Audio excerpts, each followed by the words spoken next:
hello, and happy Friday, Earthlings. Pleased to be here with you. My name is Brian, and this is the newamericanmedia.com.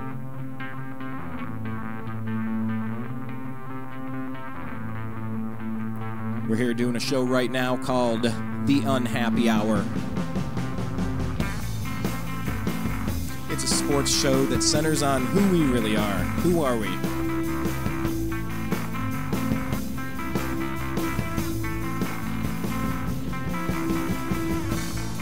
I'll tell you who we are. We are Cleveland sports fans that have had a lot of loss. The drive, 98 yards of John Elway, the fumble by Ernest Biner, the decision by LeBron James, the stolen team by Art Modell. Yeah, that's our perspective, and we're sure that you have yours. It might even be eccentric. An eccentric perspective, if you will. Welcome to today's program. It's Friday, and you know what that means. It's time for the Unhappy Hour live sports radio show on thenewamericanmedia.com. Here is your host, Brian Engelman. Yes, it is good to be back. It has been another long work week, although we're hearing more and more people that we're talking to saying how quickly time seems to be moving. I don't know if any of you guys are feeling that as well, but even that time just, it's not that it seems to be speeding up, it's that clocks are actually going out of sync. Weeks are disappearing. Not literally, but kind of. Things really are moving more fast. We've been hearing that a lot lately, so if you have a thought on that, we start with sports here at the Unhappy Hour. We bring a Cleveland-centric perspective to the wide-ranging issue of sports. But if you have an opinion, you can go ahead and reach out to us. We don't have to stay on sports if you're feeling, the urge to discuss something different. You can reach us. We're on Twitter at American_media_. We're on YouTube at youtube.com/thenewamericanmedia. And if you haven't already, please would you kindly consider doing us a favor and clicking the subscribe button? Because then you'll get updates every time we post new radio shows, every time we get new interviews, every time we do original content, the unconventional series, the Moon Saloon series. We're going to be bringing a lot of stuff to you as we roll all of this out. So please click subscribe on our YouTube page. Go ahead and like us on Facebook. That's fantastic. We would like if you did that. And it's a really good time to be a sports fan if you're a Clevelander. Now, I mean that jokingly because I really have a hard time watching the NBA playoffs with LeBron James on the Heat. I've had a real hard time for the past 2 years. But let's focus on something good for a second. Zen. Let's make this Zen. Take a deep breath, everybody. If you're out there listening, just take one deep breath. Okay, make it 3. 3 is a good number. We'll do 3 deep breaths together. I'll tell you why. Ready?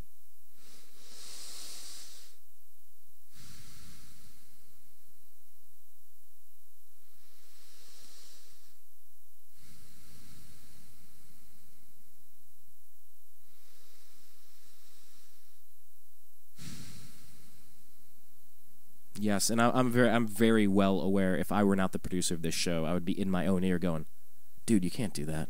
That is way too much dead air. That is way too much empty space. Talk, say something. You can't do that. But really, as a Cleveland fan, this sucks right now. This is not fun watching LeBron James play on the Miami Heat. After getting to the NBA Finals a few years ago against the Spurs before we were ready, and then LeBron signed a short extension instead of the long one like Kevin Durant signed. See, what Kevin Durant did for his small market team is he locked himself in for a long time. He signed a long-term contract. So other players, like Derek Fisher, for example, go across the list. He's signaling to everybody, I'm going to be in Oklahoma City playing basketball for a while. Come join me. We're going to build this here together. LeBron James did not do that in Cleveland. So let's kind of throw that out the window there, this misconception like Cleveland fans have become irrational. No. No, there's a story to be told here, and we're not sure if the rest of the country understands it. Now, this is a guy, he had words. There were promises made. Things were said, things were done. It's pretty basic to, root for your team and say we're going to do something. Here are the words. I'm going to play this for you in his own words. I got a goal, and that's a huge goal, and that's to bring an NBA championship here to Cleveland, and I won't stop till I get it. Did you guys hear that? Because here's the mindset of the owner, Dan Gilbert, and Danny Ferry and the Cleveland fans. This is the mindset. It's that, hey, this local kid, out of Akron, real close to Cleveland. Look what he's doing. It's a Rocky Balboa rags to riches story. Look at this homegrown talent. How great is this? How great is this? This is what this guy, this number one draft pick, after being pretty bad after the Mark Price, Brad Doherty, Larry Nance years, being pretty bad team, so you got the number one pick. And so here's what the number one pick says, and this is how we base our expectations on. The two-time back-to-back MVP, the league's best record 2 years in a row. I mean, the Miami Heat haven't had the league's best record once, and he's been down there 2 years. The Cavaliers did it back-to-back. So don't tell me that the Cavs had nobody on their team. Of course they did. They had the best team in the league. In fact, they were consistently outscoring the opponents when LeBron James was on the bench. We had a very deep, good team. But it was nobody named Dwayne Wade or Chris Bosh. So, don't let the revisionist history occur. Here's what LeBron James said. I got a goal, and that's a huge goal, and that's to bring an NBA championship here to Cleveland, and I won't stop till I get it. Okay, you could think, hey, what athlete doesn't say stuff like that? Look at the Miami Heat. They blew up their team. This is a team that won a championship a couple of years ago with Shaquille O'Neal, and then they just tanked it. They traded all their salary. They tanked their season maybe 2 years in a row just to free up the salary cap space to go for this. So you got to think when he signed his little 3-term deal, he said, hey, I'm going to try to get one quick one here, and then I'm coming down with you either way. Because when you got the best team in the league, to leave that, you've already had this planned out. It's no accident they completely imploded the Miami Heat to destroy. What would Cleveland fans have felt had the Cavs just traded everyone away and put Udonis Haslem and Mike Miller and I don't know who else do you have on? I really can't name you a lot of the depth of their bench. I can name you everybody that played those 2 years on the Cavs. They were almost all of them contributors, people that could play. So this is a time of year that really stinks, but it's a good time of year. It's a good time of year if you're an Ohio baseball fan. The Indians and the Reds have roughly the same record, and they're both in first place as we head into the Memorial Day weekend. How great is that? Seriously. Indians are in first place. We were in first place last year, the first few months of the year.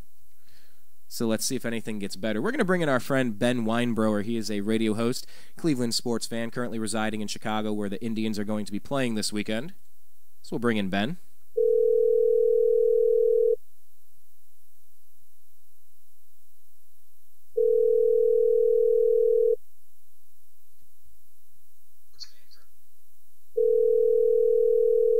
Well, we're going to attempt to bring in Ben. This is Ben. Hello, Ben. It's Brian with the New American Media in the Unhappy Hour program. You're live on the air, sir. How you doing today? Doing well, Brian. How about yourself? Living the dream. Give me the week later update. I know we did a special show not too long ago about those big NATO protests. I know we're not doing our political portion here, but last time we talked to you, I mean, you had Black Hawk helicopters in the streets of Chicago, and you had people rifling, and snooping on people's picnics over at the lake, and it was kind of a preview of a potential military state. So how are things now, a week later? Well, I will say things have certainly calmed quite a bit. Much of the crowd that had come into town to participate in the protests has departed. So much of what we saw last week is pretty much dissipated. But I will say a couple of the stories that we were following pretty closely last week still have to come to a resolution. One of which was the kids who were detained for the what was thought of as incendiary equipment, explosive equipment, which turned out to be beer making equipment.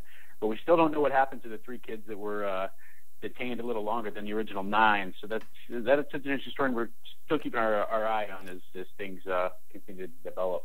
You're saying that 9 were detained and only 6 have been released?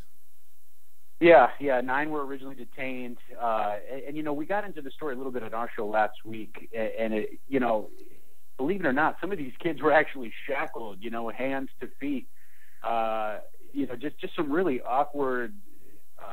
Behavior by the police and the way they handled that, the way that information was disclosed to the public regarding their arrest. So a lot of anomalies there. So a really weird case. And we're still reporting on it, so kind of waiting to see how that thing turns out, because again, there's still 3 kids that apparently are still in custody. Okay, keep an eye on that and tell everybody, because we brought you in today, and Ben and I do this all the time.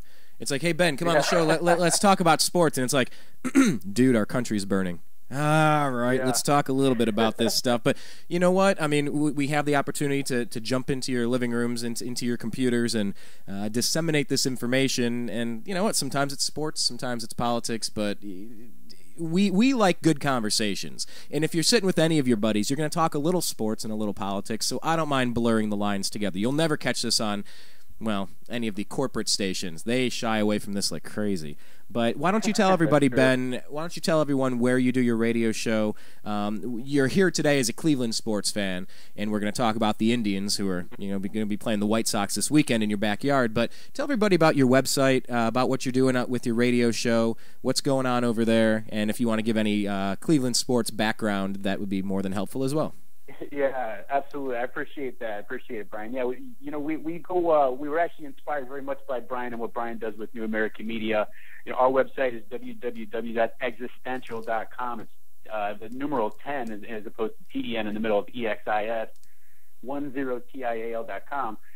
You can. We go live. We do an internet radio show just like Brian. We take live calls, tweets. We do it every Friday night. We're 8 p.m. to 11 p.m. Central Time. And, we hit on a lot of the same topics. A lot of it has to do with, as Brian mentioned, some of the police state type of things we're seeing with respect to military involved in law enforcement and things like that, where that line's being blurred. And we talk about geopolitics, obviously, certainly domestic politics, anything topical, and as it relates to Cleveland sports, much like Brian, originally from Cleveland, Ohio, moved here to Chicago in 2007.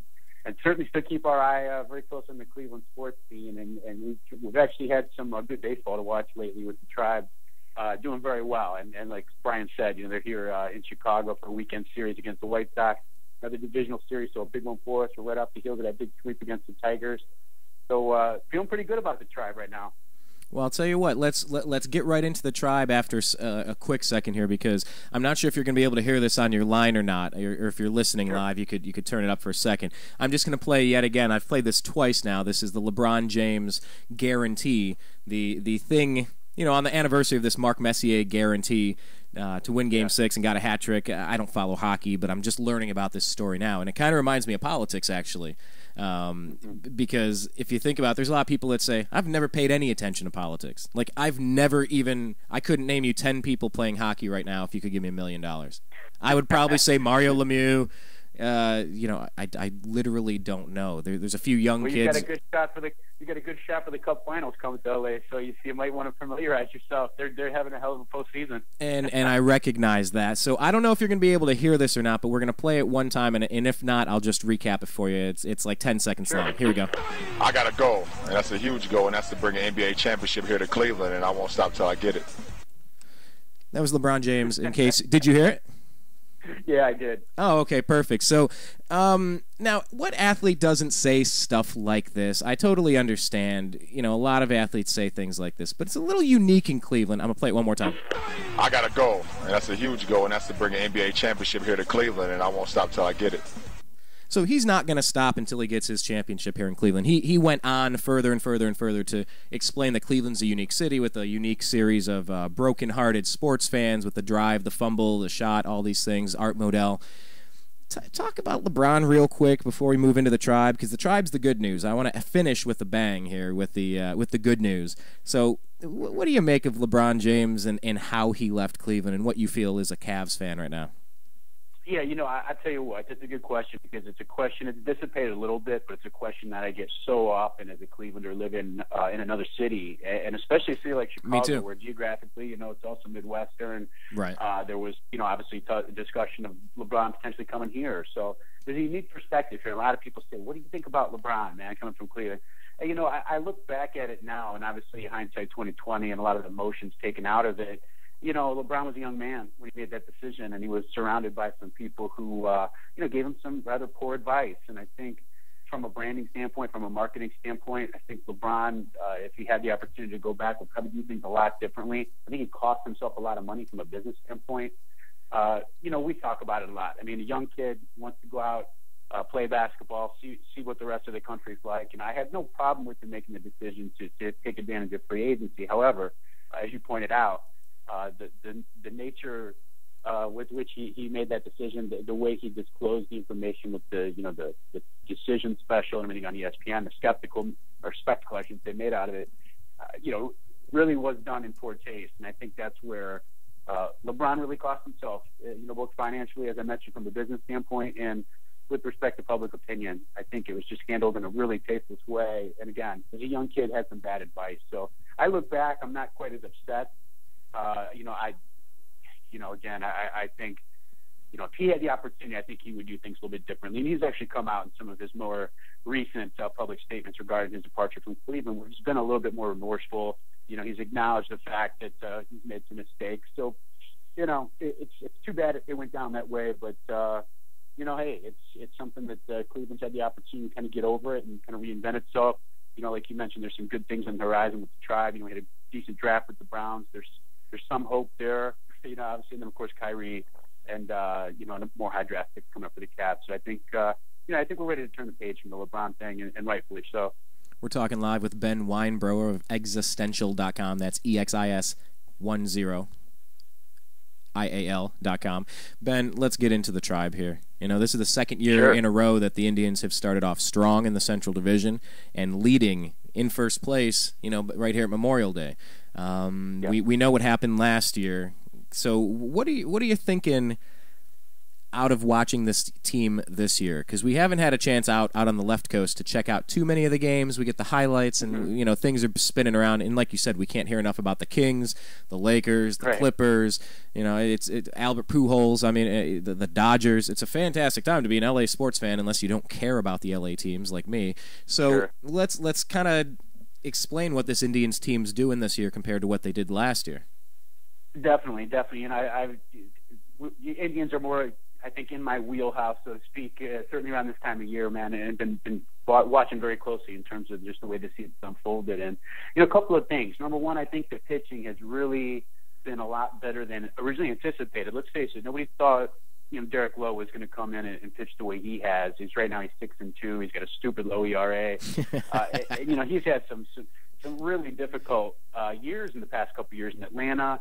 And the guy's gotten hammered, so no one really expected him to come out and pitch the way he has. Of course, we lost Roberto Hernandez, formerly known as Fausto Carmona. Obviously, we lost his services as he's dealing with some border issues and some identity issues.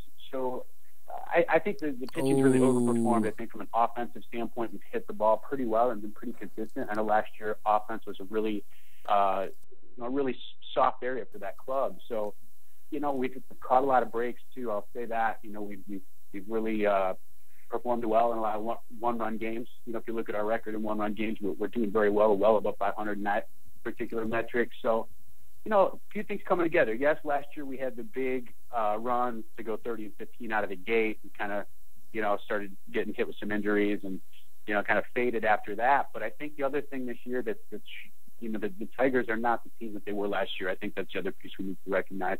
Verlander, as good as he's pitched, their bullpen has really been underperforming so far this year. If you look at people like, for instance, their closer, who last year was 42 for 42, and this year he's already blown, I think, 3 or 4 saves. So, they've got some things to work with too. They've got some soft spots. If you look at the division, I think the Indians are definitely the team that's been the most consistent, and right now probably the best position to continue to at least play above 500 balls. So I feel real good about what the Tribe's at.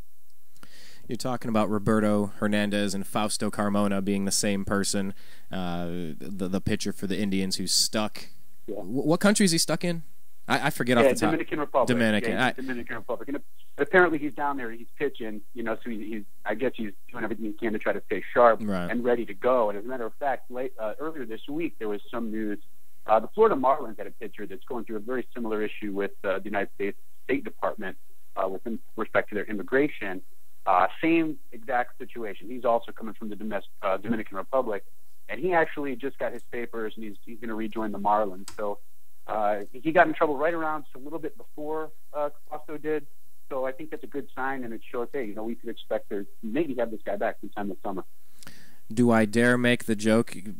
regarding the border and identity issues that Roberto Hernandez / Fausto Carmona, how that situation with border and identity issues is kind of running smack dab into the political season with your Chicago's finest candidate, Barack Obama, or Barry Soetoro, whether he was born in Hawaii or elsewhere, and whether he's using which Social Security number. And do I dare go there, Ben? You know what? I tell you what, that's another vein of conversation that we could spend all night on. And you know, I'm sure we'll touch on it tonight in our show too. It's something that doesn't seem to go away. You know, that storyline's lingered, and there's been some more information released this week regarding that situation. So the Obama Providence issue is one that's very, very interesting, and the more that story tends to linger, boy, the worse it looks for Obama and his 2012 run. I can say that. Now, let me ask you: Are you a hockey fan enough to know about Messier's guarantee before Game 6 of the conference finals? Oh boy, absolutely! I grew up playing hockey and a huge hockey fan. Played in college down at the Ohio University. So, I didn't know. I'm okay. A big fan. Yeah, big fan of hockey. You know, I do remember the Messier.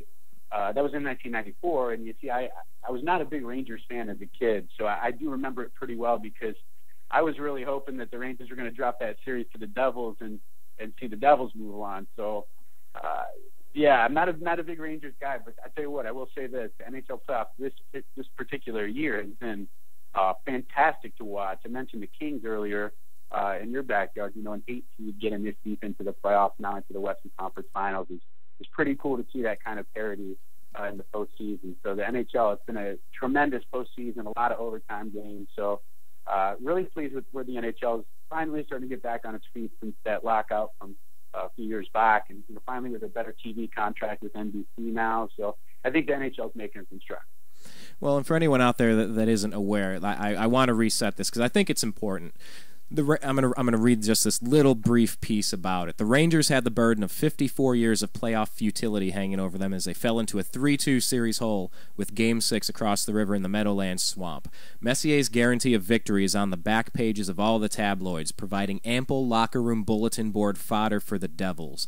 The Devils quickly jumped to a 2-0 lead in the first period, and many a Rangers fan simply took it as a sign that the hockey gods would not allow the Rangers to win. Then a miracle happened. Messier put a hockey team with more than a half-century of futility on his back and willed the Rangers to victory. His hat trick alone does not do justice to how he played in that game. The infamous glare, the barking at his opponents, teammates, referees, fans, he played as if his life depended upon victory. Frankly, after that game, I had no doubt that the Rangers would win the cup because I knew Mark Messier would not allow defeat. Now, I bring this up because there's a lot of people in politics that haven't really taken 10 seconds to learn about Ron Paul. You know, and said, I've never paid any attention to politics in my life. I can't stand it. You know, kind of like me in hockey. I've just never paid attention to it. I never played it. I loved playing on video games, but I could never watch it. There was no Cleveland team to root for, so I grew up for 25 years not caring.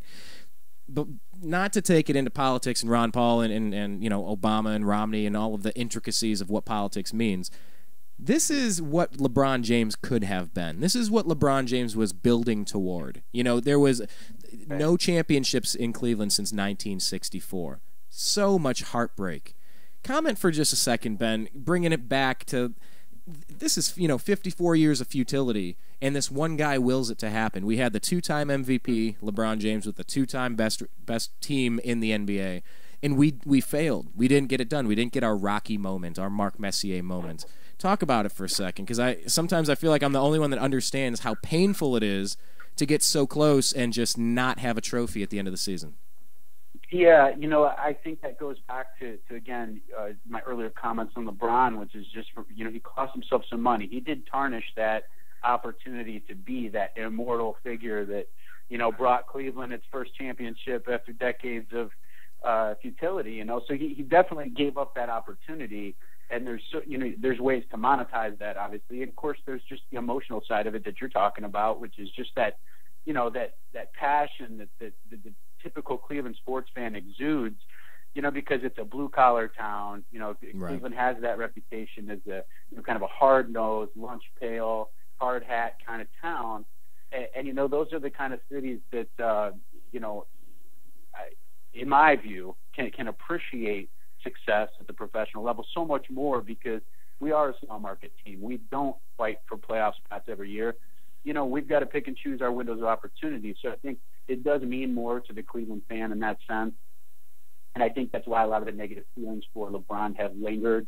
But again, I think we're ready to turn the page. I think one thing that I say a lot, if I interact with Cleveland sports talk from time to time, it's just, we almost look bad as a city to continue to refer to LeBron or play the LeBron card.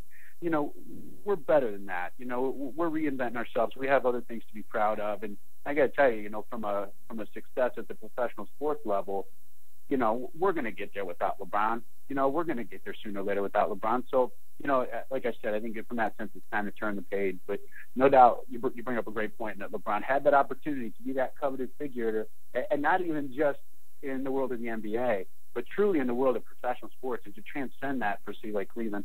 And yeah, he absolutely, compromised that with his departure. I mean, it was a Rocky Balboa opportunity. Philly and drinking the raw eggs and working out nonstop, the underdog that no one gives a chance, be it Cleveland or whatever. And this is a Rocky Balboa story, and it's just with the economic depression being so bad for the past few years, it's like the country wanted some sort of not hero, but hero type character to just go, yeah, I can do it too. We can all do it. So, I get what you're saying that we need to move on. But I'm telling you, man, I'm a weaker man than you. I have a hard time watching the NBA Finals or the NBA playoffs rather.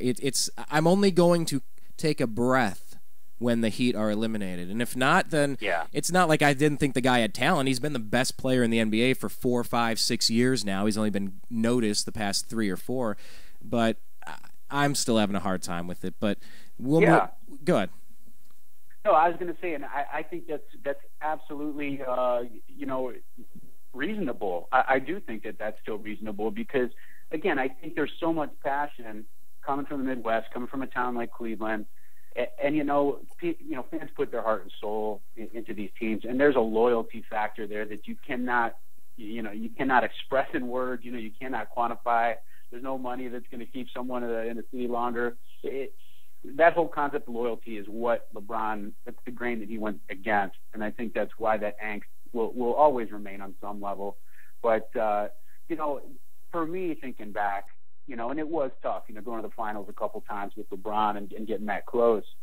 I still have scars from, the 1997 World Series, against the Marlins, the Jose Mesa debacle there, or the 1995 series against the Braves. So for me to see the Indians, and kind of bring it back full circle with the Indians. So for me to see the Indians doing well, and to see them do well last year, and to see this window of opportunity that the front office has always referred to, kind of materializing this summer. If the Indians could do it, if there's one championship I could have for the city of Cleveland, it would just be an Indians World Series, man. I know it's a football town, the Browns Super Bowl would be unbelievable to even think about, but the Indians World Series would just something truly special about that potential. So I tell you, that would be one hell of a way to end the summer. And if the Indians don't have any major injuries, I mean, we know Grady Sizemore has been down for a little while, but that's been the case for the past few years anyway.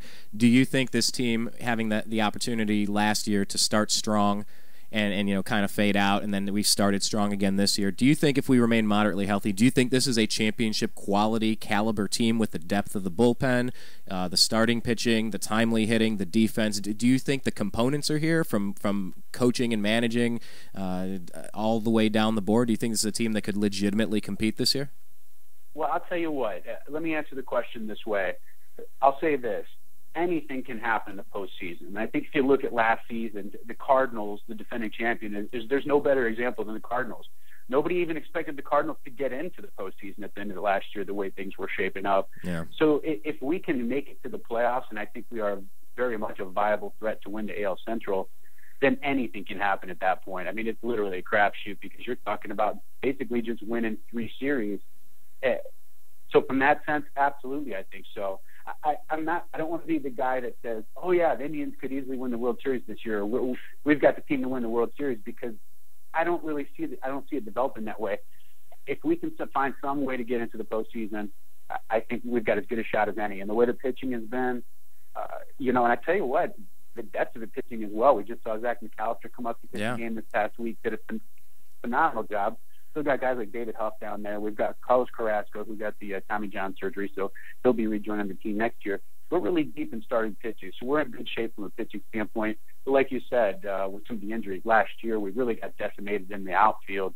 And this year we've got a lot more depth there. You know, we've got guys like Laporta, who's playing well in AAA, actually tearing it up. And he's, you know, there's been some discussion about bringing him up as an outfielder. Of course, we've got Aaron Cunningham that's up now, Shelly Duncan. Grady Sizemore supposed to rejoin the club in mid-June. And, of course, you got Brantley and Chu. So we've got some depth in the outfield, too, which is really, really good to see.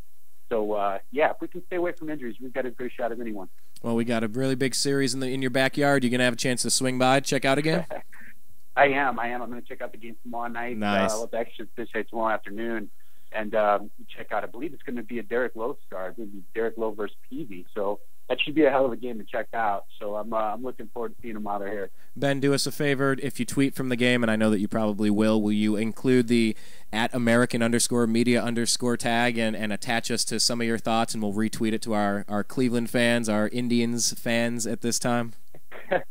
Absolutely, man. Friends of the Feather, of course. You know what, come to think of it, I probably should have, you know, in hindsight, I should have tagged you on some of the tweets. I tweeted from the Fenway.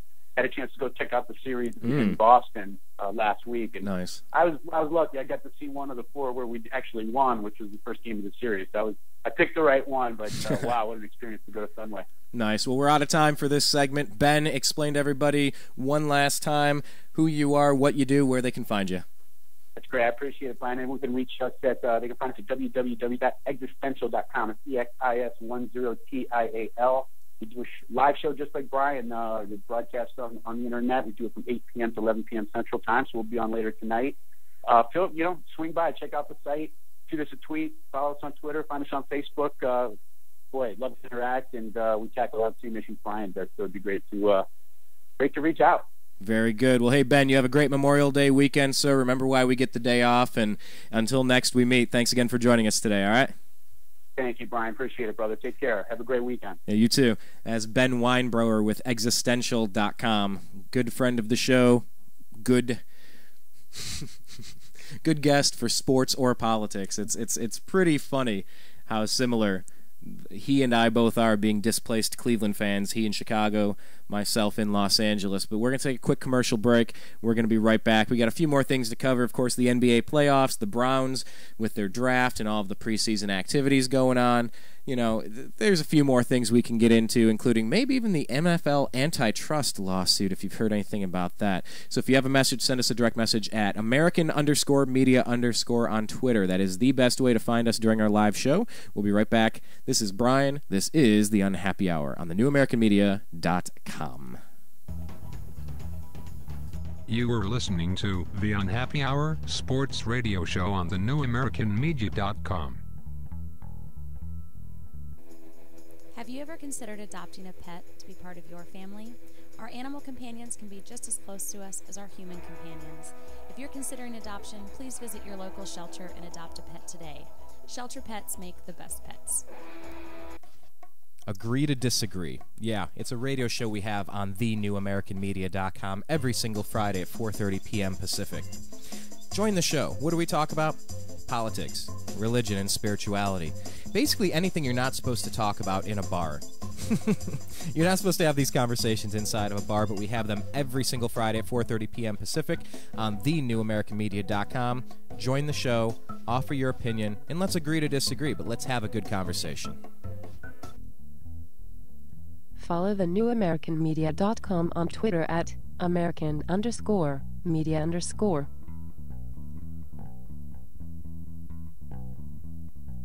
Hi, Brian from thenewamericanmedia.com. Last year I had this idea. I wanted to start a website of my own, not just something, a presence on Twitter, a presence on Facebook, and have a thing. I wanted a website. I wanted a home base for all of the ideas and things I'm interested in. I wanted live radio. I wanted to communicate with the globe. I was tired of being spoon-fed dogma by corporate, interest and just, here, believe this, believe this. I said, no, I think there's something underneath the surface, but I didn't know how to do it. So I contacted Ted Distel of disteldesign.com. Ted walked us through the process of, okay, you want videos, you want to do quotes of the day, you want to have a spiritual section, you want to have a 1984 watch where government's intruding and private corporations are intruding into your privacy. Yeah, those are the things that I was interested in. Ted walked me through the process. We built thenewamericanmedia.com, and I encourage you to go online and take a look at our site. That's what he's capable of. Please, if you have an idea, go to disteldesign.com. That's DISTEL design.com. Hi, Brian from thenewamericanmedia.com. You know, this housing crisis that we've been in for a few years now has really taken a toll on a lot of families. I know somebody you've worked with, somebody that you're related to, maybe even yourself. You might have gone through some sort of foreclosure, short sale, deed in lieu of foreclosure, or any other nonsense going on in the financial markets tied to housing. One of the things that is not talked about enough is the fact that a lot of people have to get rid of their homes right now and go into some sort of apartment-style living. And in that situation, many people can't bring their cat or dog, their friend, their companion, a member of their family. Imagine your dog, imagine your cat, dropped off at a shelter. Oh, it's a shelter. They'll be safe. No, the shelters just don't have the resources capable to take care of these animals, and thousands of them are put to death every single week. Please, if you have the opportunity, go become a foster parent at a shelter. Go to your local shelter, adopt a dog or cat. Trust me, a family out there is going to really appreciate the effort.